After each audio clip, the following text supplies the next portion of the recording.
ولا تقربوا مال اليتيم إلا بالتي هي أحسن حتى يبلغ أشده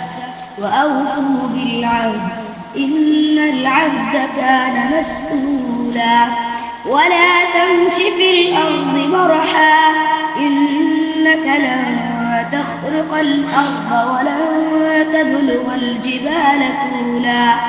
كل ذلك كان سيئه عند ربك مكروها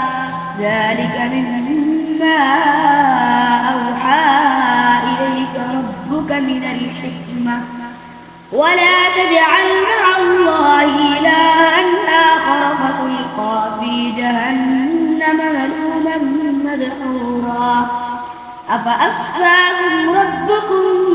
بالبنين واتخذ من الملائكة إناثا إنكم لتقولون قولا عظيما ولقد صرفنا للناس في هذا القرآن ليذكروا وما يزيدهم إلا نفورا صدق الله العظيم.